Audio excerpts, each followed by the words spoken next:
Because in all seriousness, regardless of administrations, governments past, present, or the legacy media, what we've demonstrated about 1993 should be thoroughly digested by those who identify as truthers or whatever is left over claiming itself to be a 9/11 truth movement, in order to build a reasonable and potential legal case in the pursuit of 9/11 justice, by also helping bring reasonable public expectations on uncovering who and what is thoroughly responsible for all these inseparable terrorist attacks and crimes, in contrast to what the authorities have narrowed down to the public as masterminds. The bottom line is that whoever has been organizing these events are willingly doing so to set up a false pretext to implicate Iraq, and that this motive spans many years before even the slightest suggestion of think tank planning with the neoconservative Project for a New American Century.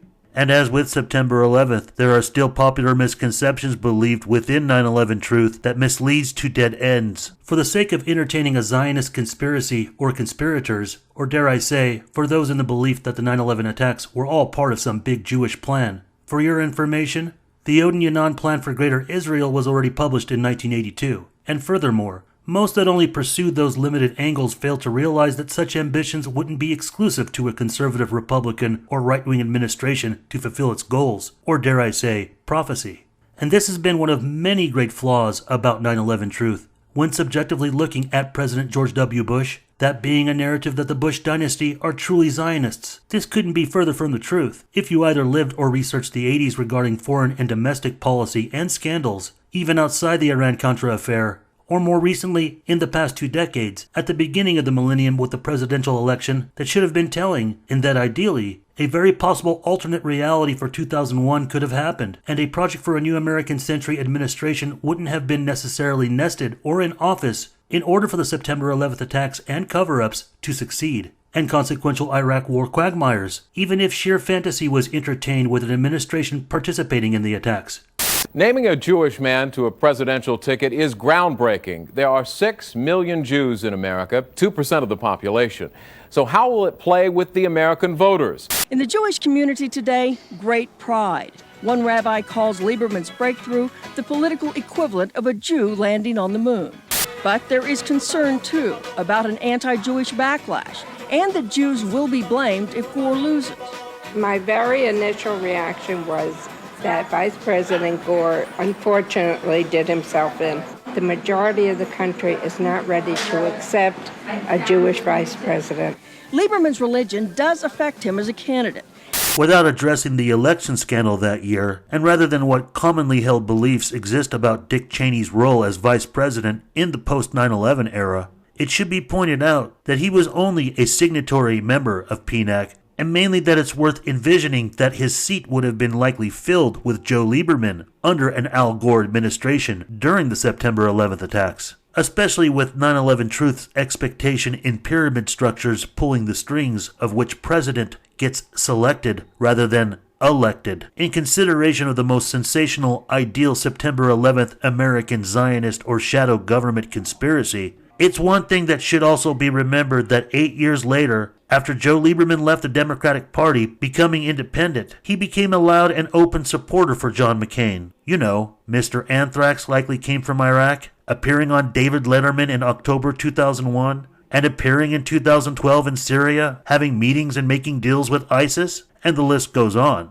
Now think about that in addition to possibilities for a moment for the perfect shadow government conspiracy, when also considering that McCain was close to defeating W. Bush in the Republican run for the 2000 election. Well, it's kind of politics, and John and I shook hands, and we said we were going to run ads, and I kind of smiled my way through the early primaries and got defined. I'm not going to let it happen again. And we shook hands, and unfortunately, he ran an ad that equated me to Bill Clinton. He questioned my trustworthiness. Are you saying he broke the agreement with you? I'm just saying you can disagree on issues. We'll debate issues. But whatever you do, don't equate my integrity and trustworthiness to Bill Clinton.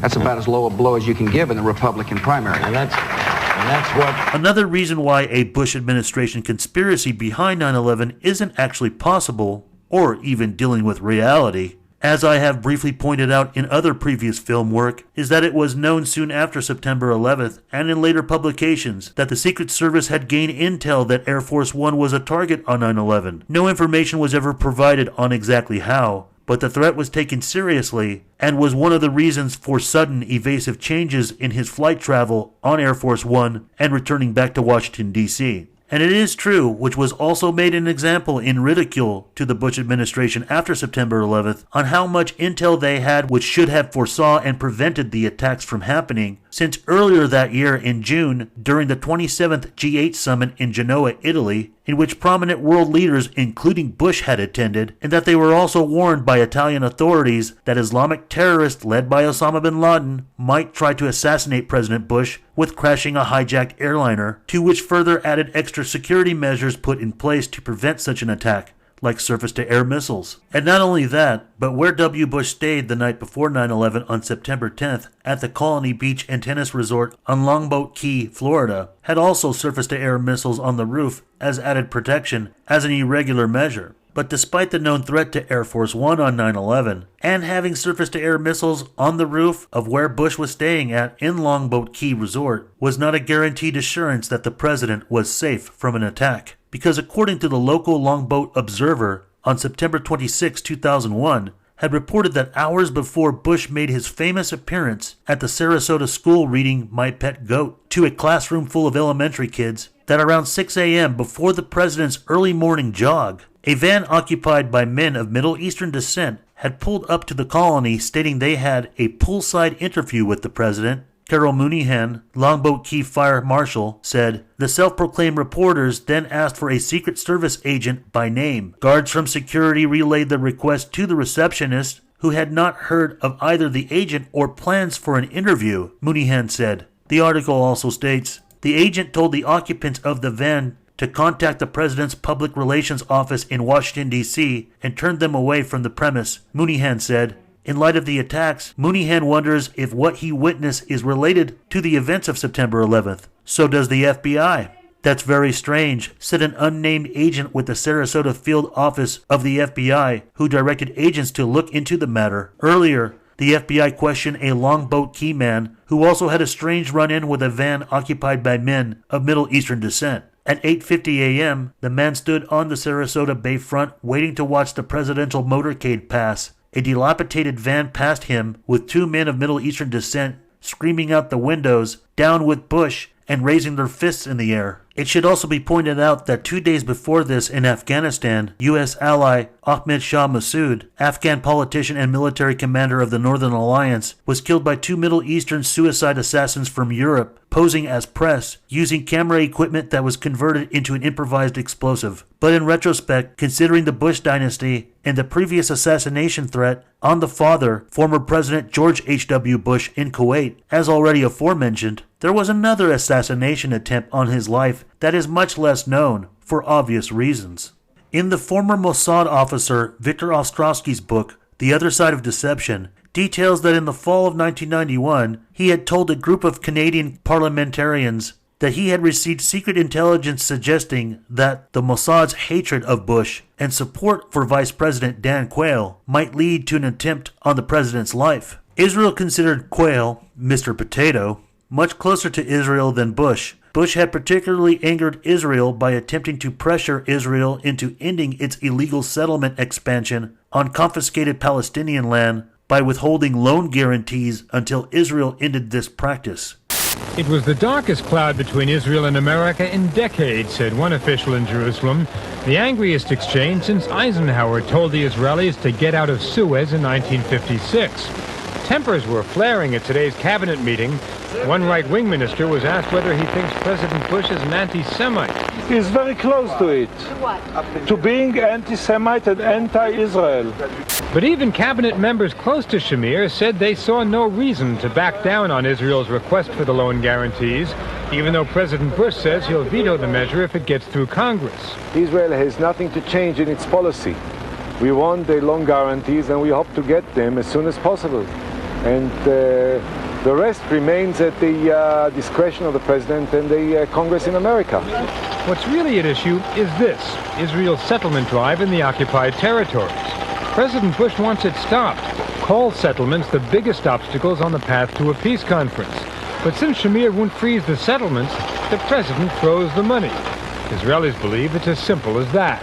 Ostrowski's information was then relayed to Paul Pete McCloskey, former Republican congressman from California, who had recently been appointed by Bush to the National and Community Service Commission, who had traveled to Ottawa to debrief Ostrowski. Ostrowski told McCloskey that the Mossad wanted to do everything possible to preserve a state of war between Israel and its neighbors, assassinating President Bush if necessary. Ostrowski wrote that an extremist faction within the Mossad was responsible for the plan. He said they kept the plan secret from then Israeli Prime Minister Yitzhak Shamir, though they believed that Shamir would have ordered such a hit himself if he hadn't been constrained by politics. The plan was to be carried out at the 1991 Madrid conference at the Madrid Royal Palace, where the event was being held, which was a one-time peace conference on the Palestinian-Israeli issue. Shamir procrastinated in confirming his invitation, being practically dragged into attendance, pressured by financial and geopolitical means. Ostrowski wrote that the Israelis planned a false flag operation in which they would pin the assassination on Palestinians. They kidnapped 3 Palestinian militants from Beirut, who were their scapegoats, took them to Israel's Negev desert, and held them incommunicado. But the rest of the plan was called off. The information leaked to the media, and in a syndicated column, Jack Anderson presented the whole story. So did Jane Hunter in her newsletter. Specializing in the Middle East, the Spanish police received the names and descriptions of the 3 supposed assassins. They were never let out of the Mossad holding facility in the Negev. For more info, you can read about it in the Washington Report on Middle East Affairs and antiwar.com.